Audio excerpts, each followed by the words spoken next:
तारीख 21 अप्रैल 1526।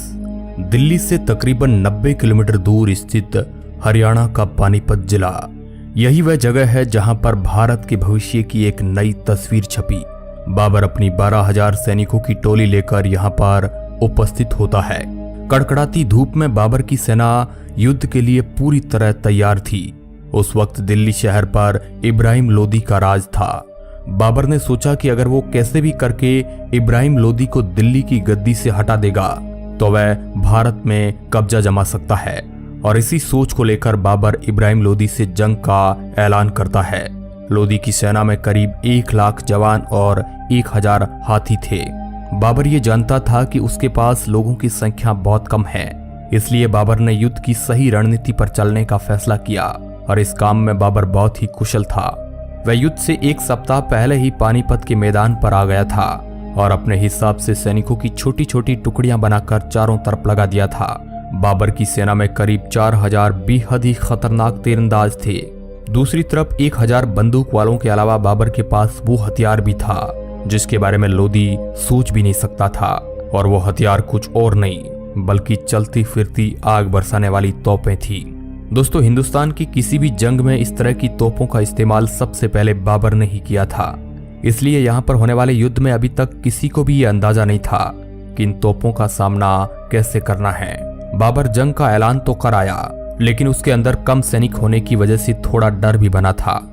21 अप्रैल 1526 शुक्रवार की सुबह को लंबे समय तक जंग चलने के बाद, इतनी बड़ी सैनिकों की टुकड़ी होने के बाद भी इब्राहिम लोदी बाबर के बनाए जाल में फंस गया। लोदी के 1 लाख जवान और 1,000 हाथी बाबर की सेना के आगे टिक ना सके, जिसका सबसे बड़ा कारण बाबर की सेना में मौजूद नीडर सैनिक तो थे ही, उसके साथ साथ तोपों की आवाज से सेना में भगदड़ मच गई। इब्राहिम लोदी की सेना को बिल्कुल भी अंदाजा नहीं था कि वह इन खतरनाक तोपों से कैसे लड़े, इसलिए कुछ सैनिक जंग का मैदान छोड़कर भाग लिए और कुछ शहीद हो गए। यहाँ तक कि तोपों की आवाज इतनी ज्यादा तेज थी कि लोदी के हाथी अपनी सेना को कुचलते हुए भागने लगे, जिसकी वजह से अधिकतर सेना तो ऐसे ही ढेर हो गई। ऊपर से बाबर के तीरंदाज सैनिकों ने लोदी के भागते हुए सैनिकों पर तीरों की बौछार कर दी। ऊपर से इनके पास जो 1,000 बंदूकबाज थे, उन्होंने भी लोदी के सेना के अच्छे अच्छे तीरंदाजों को ढेर कर दिया। इब्राहिम लोदी भले ही चाहे जितना भी ताकतवर क्यों ना हो, लेकिन उसने वही एक गलती कर दी जो अक्सर ताकतवर लोग करते हैं, और वो ये है कि सामने वाले को कमजोर समझ लिया। तभी तो इब्राहिम लोदी ये भूल गया कि उसकी सेना में अगर सैनिक है तो बाबर की सेना में खतरनाक बंजारे लड़ाके हैं, जिन्हें जिंदगी और मौत के आगे कुछ भी समझ में नहीं आता है। ऊपर से बाबर की सेना में गजब का भाईचारा था। इन सब के बाद बाबर आसानी से युद्ध जीत गया और इब्राहिम लोदी लाख कोशिशों के बाद भी मारा गया। इसी के साथ ही भारत का भविष्य पूरी तरह बदल गया। अगर उस दिन ये घटना नहीं होती तो आज दिल्ली का लाल किला नहीं होता, आगरा का ताजमहल ना होता, यानी आज भारत का रंग रूप कुछ और होता। इस लड़ाई को ही पानीपत का पहला युद्ध कहा जाता है। इस युद्ध में बाबर की जीत के बाद भारत में मुगलों की एंट्री हो चुकी थी, क्योंकि दिल्ली की राजगद्दी पर बैठते ही बाबर ने मुगल सल्तनत का परचम लहरा दिया था। अब आप चाहे जो भी कहे, लेकिन एक बात तो कहनी पड़ेगी कि 12,000 सैनिकों से 1 लाख सैनिकों को ढेर करना कोई छोटी बात नहीं है, लेकिन बाबर ने यह कर दिखाया। इसी वजह से इन्हें एक कुशल लड़ाके के तौर पर जाना जाता है। पर क्या आप जानते हैं कि बाबर एक उच्च कोटि का लेखक भी था? दोस्तों, हमारे भारत में हजारों सालों पहले से ही कई सारे साम्राज्य आए और गए, लेकिन एक ऐसा साम्राज्य था जिसने भारत में आकर अपनी एक अलग ही छाप छोड़ दी। जैसे कि हम सभी जानते हैं कि भारत में मुगल साम्राज्य की शुरुआत करने वाला पहला मुगल बादशाह बाबर था। बाबर उज्बेकिस्तान से भारत आया था। आपको बता दें कि बाबर एक पैदाइशी योद्धा था। वह अपनी पिता की ओर से तैमूर लंग का 5वां वंशज था और अपनी मां की ओर से चंगेज खान का 14वां वंशज था। जब बाबर मात्र 12 साल का था तब उसे विरासत में फरगना शहर मिला। वह वहां का बादशाह बना, पर बाबर के सपने किसी एक शहर का बादशाह बने रहने के नहीं थे। इसलिए 14 साल की उम्र में उज्बेकिस्तान के शहर समरकंद को जीतकर बाबर ने अपने राज्य का विस्तार किया।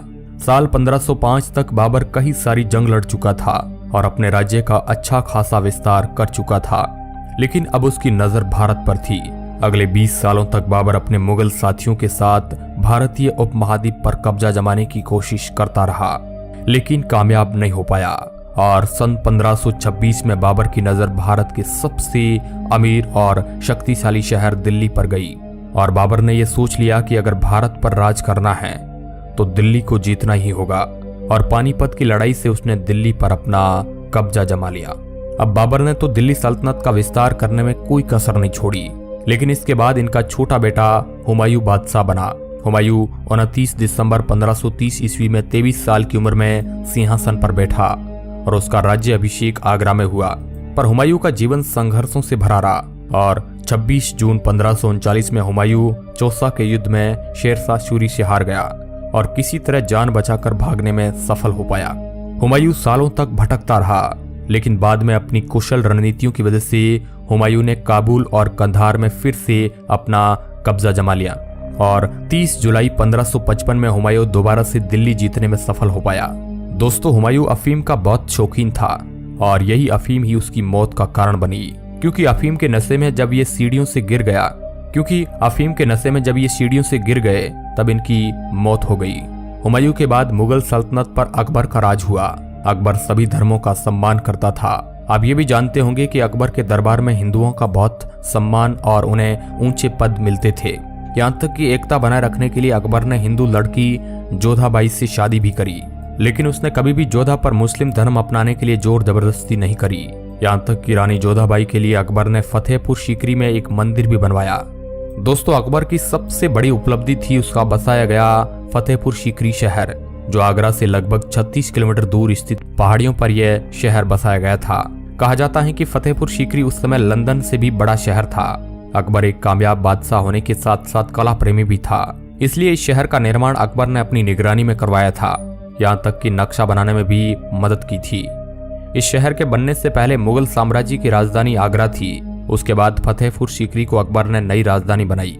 फतेहपुर सीकरी सन 1571 से लेकर सन 1585 तक मुगलों की राजधानी था, लेकिन पानी की कमी के कारण मात्र 14 साल में ही यह शहर छोड़ दिया गया और फिर दोबारा से आगरा को राजधानी के रूप में पहचान मिली। साल 1582 में अकबर ने दीन ए इलाही नाम का एक नया धर्म बनाया था, जिसमें अकबर ने सभी धर्मों की मूल बातों को मिला दिया। लेकिन अकबर का यह धर्म ज्यादा समय तक नहीं चल पाया और कई सारे लोग इस धर्म के खिलाफ हुए, जिस वजह से अकबर ने तो इस धर्म को अपनाया ही था, लेकिन इनके अलावा केवल 19 लोग ही इस धर्म को अपना मानते थे। बाकी हर कोई अपने अपने धर्म पर ही चलना स्वीकार करते थे। दोस्तों, अकबर के बाद मुगल सल्तनत के तख्त पर अकबर के बेटे जहांगीर बैठे और उसके बाद जहांगीर के बेटे शाहजहां ने मुगल सल्तनत पर राज किया।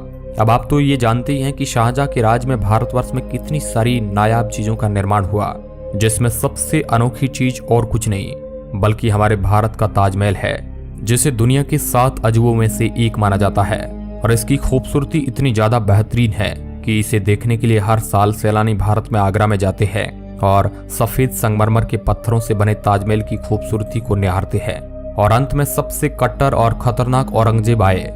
औरंगजेब अपनी इस्लामिक नियमों का कठोरता से पालन करते थे। यही कारण है कि औरंगजेब कभी शराब नहीं पीता था। पर इसका यह मतलब नहीं है कि औरंगजेब अच्छा था, क्योंकि उसे इतिहास का सबसे क्रूर मुगल बादशाह माना जाता है। सबसे बड़ी जीत तो मुगल सल्तनत के तख्त पर बैठने के लिए औरंगजेब ने अपने 3 सगे भाइयों को मौत के घाट उतार दिया और अपने माता पिता को बंदी बना दिया। यहाँ तक कि जो लोग मुस्लिम नहीं थे उन पर लगाए जाने वाले जजिया कर को अकबर ने बंद तो कर दिया, लेकिन औरंगजेब ने अपने शासन में उसे फिर से लागू कर दिया। दोस्तों, उस समय के कवियों और लेखकों ने भी औरंगजेब के अत्याचारों का जिक्र किया। अब इन सब चीजों से तो साफ पता चलता है कि औरंगजेब कितना ज्यादा अत्याचारी शासक था। लेकिन औरंगजेब की कई सारी चीजें इंसान को असमझ में भी डालती है, और हम ऐसा इसलिए कह रहे हैं क्योंकि औरंगजेब अपने मुगल साम्राज्य का विस्तार तो करना चाहता ही था, उसके साथ साथ वो दूसरे धर्मों के लोगों को दबाकर भी रखना चाहता था। लेकिन जब बात ऐसो आराम भरी जिंदगी की आती है तो औरंगजेब मुगल सल्तनत के खजाने को अपने खुद के खर्चे के लिए ज्यादा इस्तेमाल नहीं करता।